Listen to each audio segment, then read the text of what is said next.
tal, mi estimado Nicolás Rico? ¿Cómo estás, amigo? Mi estimado Valde, qué gusto saludarte, buenos días, gracias por la invitación.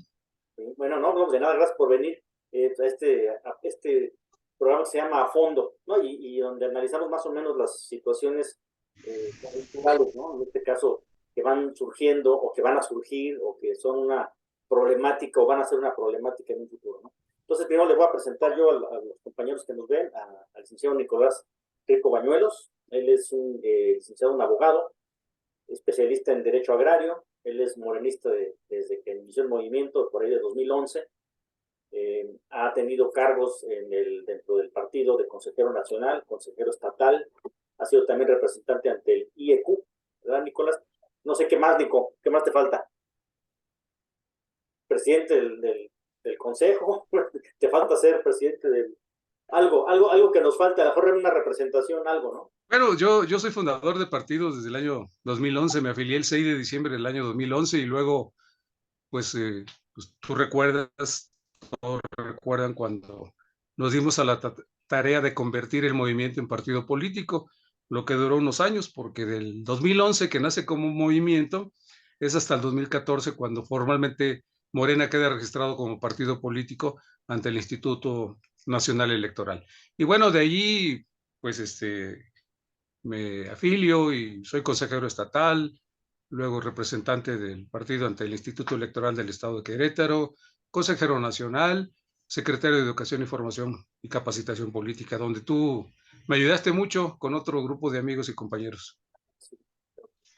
Gracias, Toti, por haberme invitado. Bueno, y pues vamos a hablar del tema, ¿no? Del ejido, ¿no? Es un tema que ya lleva, ya no vamos a decir años, lleva décadas, ¿no? Tenemos una cuestión donde los ejidos, pues en muchos de los casos, las tierras que son cercanas a la ciudad, pues se han ido convirtiendo en campos de golf, se han ido convirtiendo en fraccionamientos, se han ido convirtiendo en vialidades, ¿no?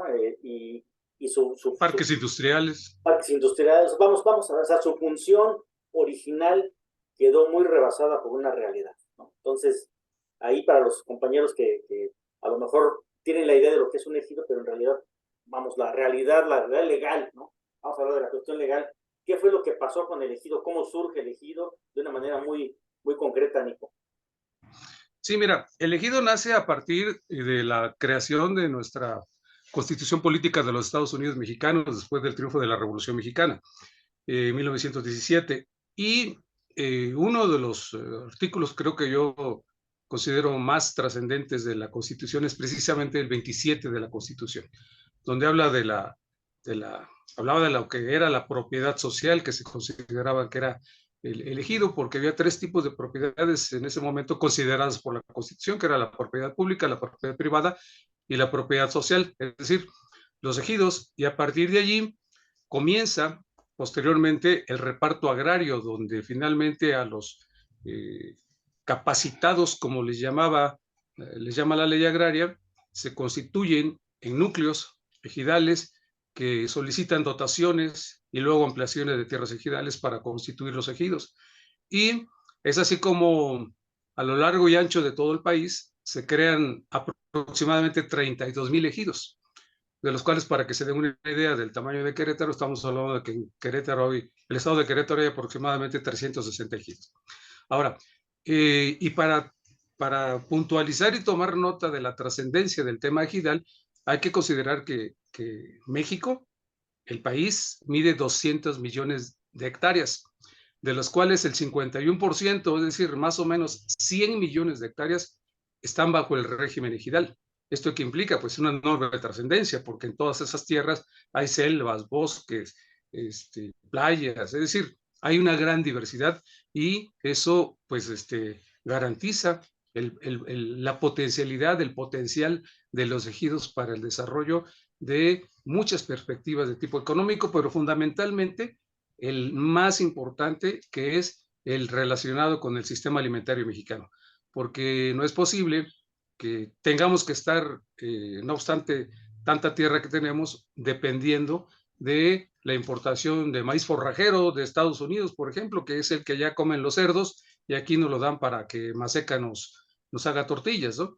O que estemos importando arroz de los países asiáticos, de allá de los sótanos del tercer mundo, porque aquí en México no tenemos desarrollada la capacidad de la infraestructura agrícola necesaria que permita que los campesinos y que los ejidatarios principalmente puedan incorporarse precisamente a una producción más elevada y no solamente de autosuficiencia familiar, porque desgraciadamente los ejidatarios que producen apenas producen para ellos y su familia.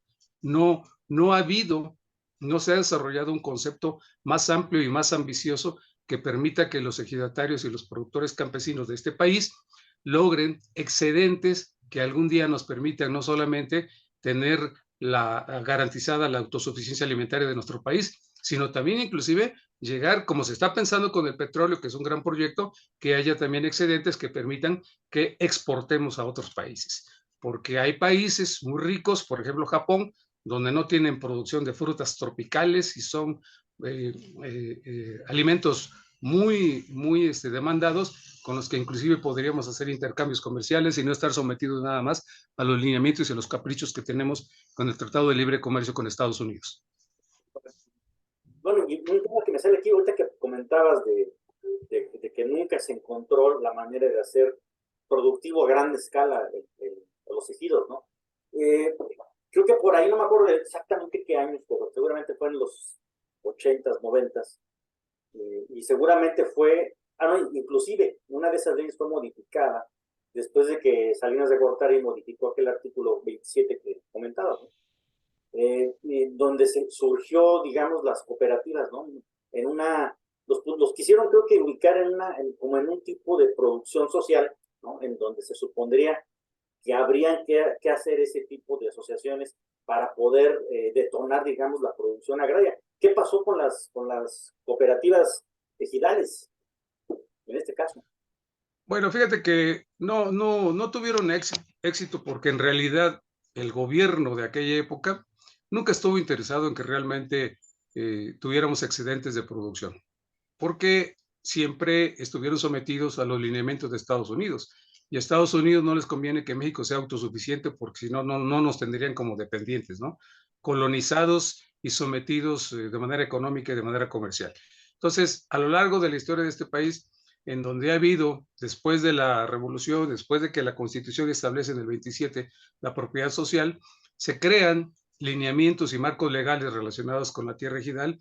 Hubo 2 códigos agrarios, luego en los 70 hubo la Ley Federal de la Reforma Agraria y finalmente en 1992, cuando Salinas de Gortari reforma el 27 de la Constitución, hace que entre en vigor una nueva ley, que es la actual Ley Agraria, cuya característica principal fue, y yo me acuerdo porque en aquella época, en ese año yo estaba dedicado al periodismo, y yo recuerdo que cuando nos llega la nota y la reviso saliendo del teletipo, me quedo sorprendido porque dije, caray, esto es una revolución. Y entro con el director y le digo, ya tenemos la de 8, director. ¿Cómo la de 8? Sí, mire, va a desaparecer el ejido. No, ¿cómo? Así que el director como que no lo creía. Sí, aquí está, viene una reforma. Ya lo convencí, le expliqué y efectivamente al día siguiente fue la nota de 8 columnas. Algo así que me recuerdo que decía, desaparecerá el ejido, algo así, ¿no? Y bueno, no estaba mal mi pronóstico porque esto está ocurriendo. Resulta que esa reforma precisamente tocaba el hecho de que los ejidos, los ejidatarios, los núcleos de población ejidal ya tenían facultades mediante un artículo que es el 56 de la ley agraria para promover lo que se llamó el programa de certificación de derechos ejidales y titulación de solares urbanos. ¿Esto qué implica? Implica que mediante una figura que se llama adopción del dominio pleno, las parcelas ejidales pueden dejar de pertenecer al régimen ejidal e incorporarse al régimen de derecho común mediante la cancelación de los certificados parcelarios, la conversión a títulos de propiedad inscritos en el registro público de la propiedad. Y así es como están desapareciendo los ejidos. Ahora, ¿qué es lo que pasa? Así como hubo 2 códigos urbanos, así como hubo la Ley Federal de la Reforma Agraria y así como está la actual Ley Agraria, en este momento en el Foro Agrario consideramos que es urgente la necesidad de reformar y actualizar la ley agraria. Hay por allí dos proyectos que tiene uno el senador José Narro y otro el senador Ricardo Monreal, pero están en el tintero, ahí están, no han sido enviadas las iniciativas de ley para lograr esta reforma, que yo creo que tiene que ser una reforma madre, porque hay que actualizar la ley agraria precisamente dentro de los puntos y los proyectos que el plan alternativo de nación contempló por parte de Morena y el presidente López Obrador. Sin embargo, desafortunadamente, ya no le da tiempo al presidente de poder atender este tema. Será una herencia para el siguiente presidente o presidenta, de manera tal que podamos lograr que el sistema alimentario mexicano logre la autosuficiencia, haciendo conversiones jurídicas en relación al tema ejidal, puesto que en este momento una tierra ejidal no es susceptible de beneficios crediticios. La banca de primer piso no considera las tierras ejidales como garantía porque ellos consideran que las tierras ejidales son bienes que no están en el comercio y al no estar en el comercio, pues obviamente no pueden constituirse como una garantía para créditos de avío o créditos refaccionarios. No solamente basta con la tierra, hay que tener maquinaria, hay que tener tractores, hay que tener agua, hay que tener insumos, fertilizantes para poder lograr elevar los niveles de producción en este país, sobre todo en los alimentos básicos. En ese punto, Nicolás, por ejemplo, las tierras ejidales, digamos, que no han cambiado de régimen, son esas las que no tienen, digamos, no pueden ser garantía de un crédito. Sin embargo, las que ya pasaron a propiedad, digamos, privada, propiedad común, esas sí pueden ser garantía, ¿verdad? O sea, sí, pero desafortunadamente el tufo ejidal no se quita para los empresarios banqueros, ¿no? Para los banqueros, y la siguen relegando. Por eso yo insisto en que tiene que haber una gran reforma en materia agraria para que ahora sí legalmente se oficialice que las tierras ejidales, una vez desincorporadas o inclusive no incorporadas a la propiedad privada, inclusive en el régimen ejidal, pueden ser susceptibles de garantía para créditos bancarios. y no sería eso medio peligroso en determinado caso con una volatilidad, digamos, de la balanza de cambio, del tipo de cambio, de los intereses. De repente nos pudiera pasar por ahí algún problema en donde el ejido perdiera inclusive las tierras por cuestiones incluso ajenas a su propia voluntad. Sí, pero por eso es importante la participación del Estado mexicano para que haya blindaje y candados que permitan que no se corran esos riesgos. Por eso es importante. Es un tema ahí medio complicado, ¿verdad? O sea, no es de una... Sí, sí, no es fácil, no es fácil. Fácil. Pero de que se puede, se puede. Si hay voluntad política, yo creo que sí se puede lograr que se aumente la producción en el campo, pero también en el entendido de que el gobierno del Estado mexicano tendría la obligación, como en Estados Unidos, por ejemplo, que hay grandes subsidios a la producción agrícola. Sí, exactamente, sí, pues sí, bueno, obviamente ese es un tema que queda pendiente para el nuevo gobierno, ¿no? Sin duda. Ahora, lo importante también para el proyecto de la Cuarta Transformación, o sea, siempre se ha estado hablando de lo que es la suficiencia alimentaria, ¿no? Que ese es un tema, digo, se acaba de discutir en el Senado, de hecho se aprobó en el Senado, ahorita voy a compartir esa pantalla, precisamente una, pues un proyecto de ley, creo que pasa ahorita apenas a la Cámara de Senadores, ¿no? Y en donde pues, precisamente la idea es una alimentación adecuada y sostenible que garantice, digamos, a toda la población, pues tener el acceso a no nada más la torta de tamal y el maíz y el frijolito y la tortilla, ¿no? Sino a una alimentación. Ya hablamos de que esta ley incluso se enlaza con la ley de salud, ¿no? Con la ley de educación, para evitar también las enfermedades que tenemos, ¿no? México es un país totalmente enfermo, un país de gente obesa, ¿no? En donde nos hemos convertido o tenemos ahorita una terrible pandemia, la pandemia más grande que tenemos es la diabetes, ¿no? Es increíble las cantidades de gente con diabetes, y esto pues sin duda, ¿no? Los gobiernos anteriores se dedicaron a comprar medicinas para tratar la diabetes, tratamientos para tratar la diabetes, pero pues no atacaron nunca la causa, ¿no? Que precisamente es esto, es la alimentación, ¿no? Entonces, ¿tú cómo ves cómo pudiera encajar, ¿no?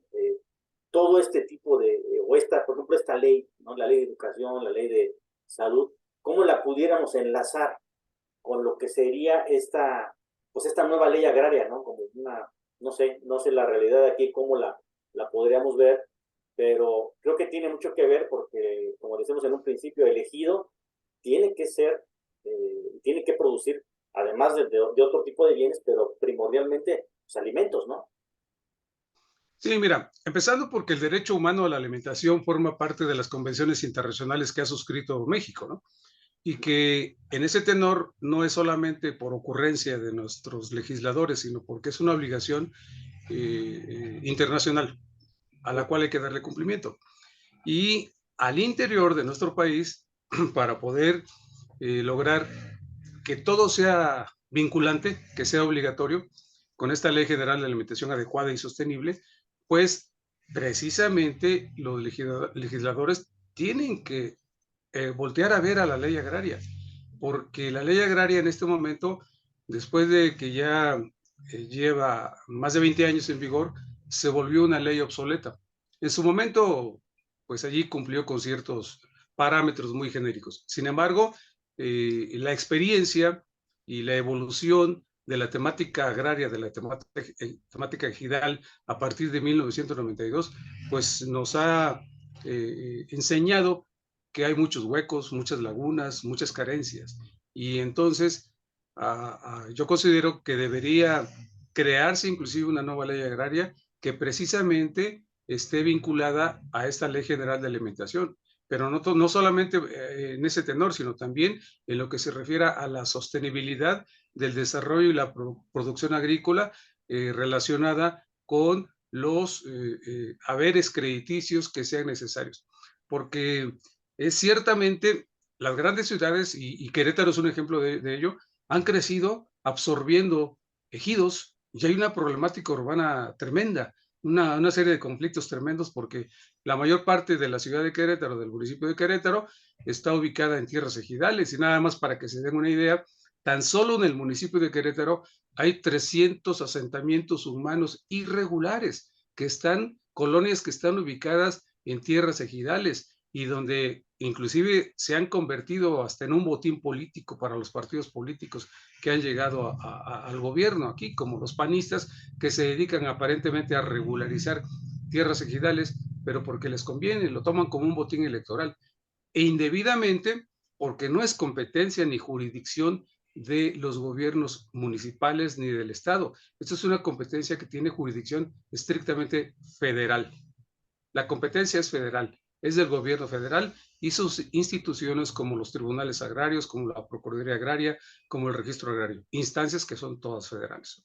Entonces, no está de más que haya convenios y que haya participación entre los gobiernos, con los gobiernos de los estados y los gobiernos municipales, pero la batuta y la bandera principal la lleva la federación porque es jurisdicción federal. Entonces, la problemática es no solamente qué tenemos que hacer para vincular al campo ejidal con la Ley General de Alimentación y los apoyos crediticios necesarios para elevar los niveles y los rendimientos de la producción alimentaria en este país, sino también cómo atender la temática de los asentamientos humanos irregulares en tierras ejidales, inclusive no solamente humanos, porque hay plazas comerciales y hasta parques industriales que están asentados en tierras ejidales. Es decir, la problemática es muy compleja y aquí es muy importante la voluntad política entre los gobiernos que conforman el Estado mexicano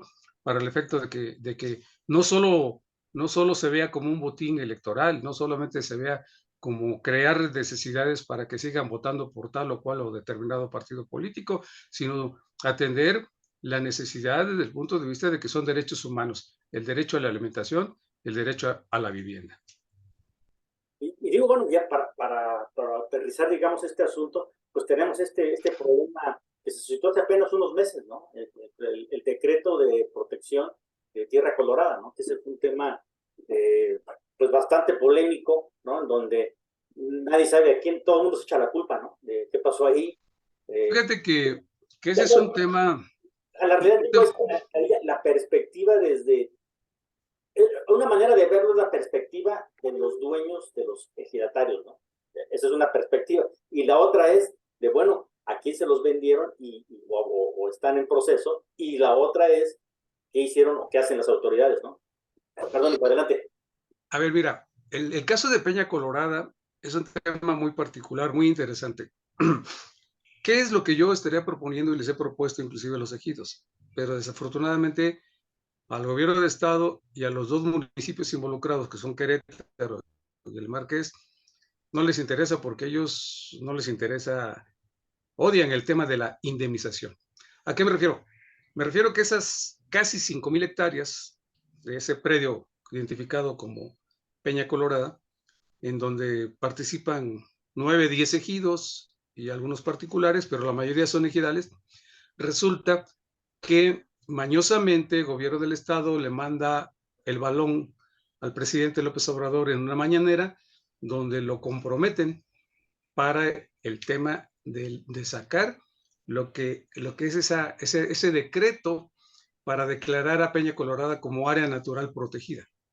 De manera tal que entonces el gobierno del estado y los dos gobiernos municipales pueden disponer, pueden prohibir el uso de esas tierras ejidales en favor de los ejidatarios, lo cual se me hace una incongruencia porque en esos ejidos ha habido compañeros ejidatarios que ya han vendido sus tierras y se han generado de utilidades, de beneficios económicos, y en tanto que otros que están en la misma circunstancia, con este decreto, al declarar Peña Colorada como área natural protegida, les están prohibiendo hasta mover una sola piedra en sus terrenos, pero les dicen, pero no te preocupes, la tierra sigue siendo tuya. Sí, pero como yo les digo, ¿y eso de qué sirve? Los ejidatarios de Peña Colorada no son monjes tibetanos que van a vivir de la contemplación de sus tierras, no. Esas tierras se las dio la revolución, es una herencia de la revolución, precisamente para la sustentabilidad económica de ellos y de sus familias, ¿no? ¿De qué sirve que las tengan allí, que son propietarios, pero que no puedan mover ni una sola piedra, ¿no? Entonces, repito, es importante que haya ánimo y buena voluntad para poder lograr un beneficio común. ¿Qué podría pasar allí en el tema de Peña Colorada, de esas 5,000 hectáreas de Peña Colorada? Bueno, mi punto de vista, cuando me lo han preguntado los ejidatarios, es: yo creo que si Peña Colorada está considerándose como un pulmón que oxigene a la zona metropolitana de Querétaro, eso se llama utilidad pública. Y el concepto de utilidad pública está perfectamente contemplado en la ley federal de expropiación y en la ley estatal de expropiación. Las dos leyes, tanto la federal como la estatal, en su artículo primero, que contienen 14 Perdón, 14 fracciones, por lo menos hay dos fracciones que hablan de que es causa de utilidad pública. Por lo tanto, ¿mandé? unos 2 minutos para cerrar. Ok. La totalidad. Ok, entonces allí, pues si es una causa de utilidad pública que Peña Colorada va a ser utilizada como un pulmón para oxigenar a la zona metropolitana de Querétaro, lo procedente es aplicar la ley de expropiación, que se inicie el procedimiento expropiatorio y que se indemnice a precio de avalúo actualizado a los propietarios de esas 5,000 hectáreas. Eso creo que sería lo justo, repartido entre la federación, entre el gobierno del estado y los dos municipios. Inclusive que lo paguen a plazos, a meses, pero porque consideramos que es muchísimo dinero que se tendría que estar pagando, ¿no? Entonces, pues cerrando, yo creo que la trascendencia del tema ejidal es de vital y delicada importancia en este país, puesto que de ello depende que haya sustentabilidad en materia alimentaria y sustentabilidad en el desarrollo urbano de muchos municipios en este país. Muy bien, Nico. Oye, pues muchas gracias por acompañarnos aquí en este espacio y por ahí seguiremos hablando del tema, ¿no? Porque además esto no se necesitan 25 minutos, se necesitan como unas 20 horas, ¿no? Para platicar a fondo un tema como este, ¿no? Sí, es muy vasto y es tan grande como que, repito, pues la mitad de México son tierras ejidales. 100 millones de hectáreas son tierras ejidales. Bueno, pues muchas gracias y bueno, pues hasta aquí llegamos. ¿verdad? Muchas gracias, Valde. Un abrazo. Un abrazo igualmente. Hasta luego. Hasta luego.